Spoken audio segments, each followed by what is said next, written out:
Welcome to our channel GK Galaxy Telugu. ఈరోజు మనం September 17, 2025 most important current అఫైర్స్ని తెలుసుకుందాం. Bharat America వాణిజ్య చర్చల్లో ప్రధాన వివాదాస్పద అంశం ఏమిటి? Answer B. రష్యా నుండి భారత్ ముడి చమురు దిగుమతులు. అమెరికా రష్యా నుండి చమురు కొనుగోలు చేయడంపై ఆందోళన వ్యక్తం చేసింది. ఈ అంశం చర్చల్లో ప్రధాన సమస్యగా నిలిచింది.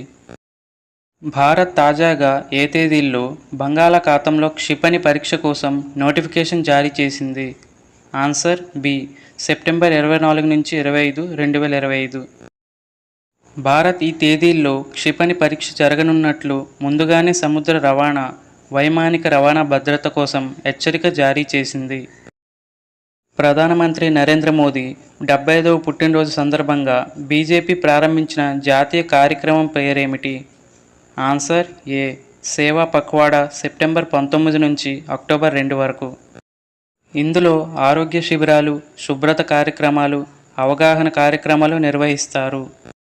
ఇటీవల కాలంలో భారత్ను సందర్శించనున్న తాత్కాలిక ప్రభుత్వ ప్రధానమంత్రి ఏ దేశానికి చెందినవారు? Answer B. నేపాల్.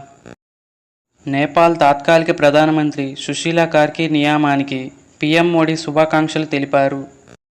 భారత్ ఇటీవల ఏ రష్యా సైనిక వ్యాయామంలో పాల్గొనడం యూరోపియన్ యూనియన్ ఆందోళనకు కారణమైంది? Answer B. జపాద్.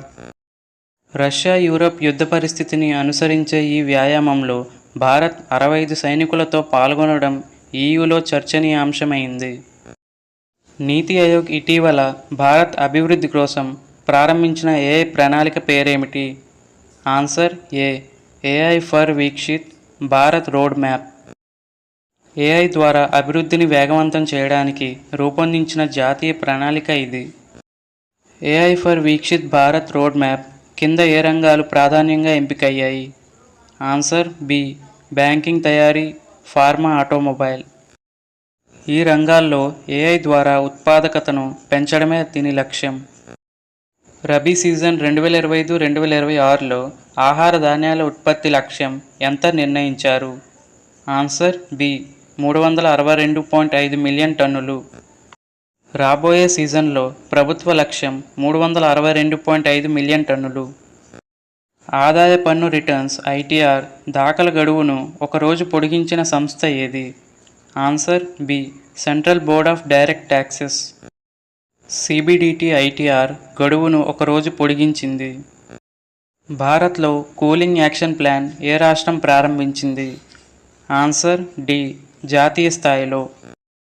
ఇది దేశవ్యాప్తంగా ప్రారంభించిన ప్రణాళిక, ఏ ఒక్క రాష్ట్రానికి ప్రత్యేకం కాదు. ఆగస్ట్-సెప్టెంబర్ 2025లో పాకిస్తాన్ భారతదేశంలో లక్షల మందిని ప్రభావితం చేసిన సహజ విపత్తు ఏది? Answer C. వరదలు. భారీ వర్షాలు, డ్యామ్ నీటి విడుదల కారణంగా పంజాబ్తో సహా పలు ప్రాంతాలు మునిగిపోయాయి.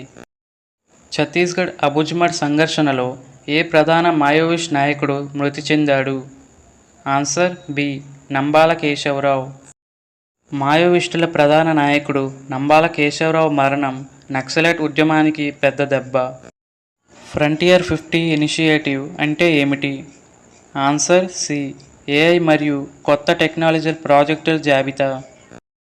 దేశవ్యాప్తంగా ఆధునిక సాంకేతికతలపై ప్రాజెక్టులు ఇందులో ఉన్నాయి. ఇటీవల ప్రస్తావనకు వచ్చిన వన్యప్రాణి సంరక్షణ కేంద్రం ఏది? Answer B. టిపేశ్వర్. ప్రిలిమ్స్ విషయాలుగా టిపేశ్వర్ వన్యప్రాణి అభయారణ్యం ప్రస్తావనకు వచ్చింది. ఇన్వోల్యూషన్ అనే పదానికి అర్థం ఏమిటి? Answer C. ఎక్కువ శ్రమ పెట్టిన తక్కువ ఫలితం రావడం. ఇన్వోల్యూషన్ అంటే శ్రమ పెరిగిన ఉత్పాదకత తక్కువగా ఉండడం. ఇటీవల కాలంలో ఏ సమావేశం భారత తీర రక్షక దళానికి సంబంధించినది? ఆన్సర్ ఏ. 5వ కోస్ట్ గార్డ్ గ్లోబల్ సమ్మిట్. భారత తీర రక్షణ దళానికి సంబంధించిన ముఖ్య సమావేశం. అక్టోబర్ 2 నుంచి ప్రారంభమయ్యే స్పెషల్ స్వచ్ఛతా క్యాంపెయిన్ 5.0లో ఏ శాఖ చేరనుంది? Answer B. ఆరోగ్య పరిశోధన విభాగం. డిహెచ్ఆర్ కూడా ఈ ప్రత్యేక శుభ్రత కార్యక్రమంలో పాల్గొంటుంది. AI for Vikshith Bharat road map ప్రకారం 2035 నాటికి భారత్ జీడిపి లక్ష్యం ఎంత? ఆన్సర్ సి 8% కంటే ఎక్కువ. ఏఐ ద్వారా 8% పైగా స్థిరమైన వృద్ధి లక్ష్యంగా పెట్టుకుంది. ఫ్రంటియర్ టెక్ రిపోజిటరీ అంటే ఏమిటి? ఆన్సర్ బి వ్యవసాయం, ఆరోగ్యం, విద్య మొదలైన రంగాల ప్రాజెక్టుల సేకరణ. ఇందులో 200కు పైగా ప్రాజెక్టులు ఉన్నాయి.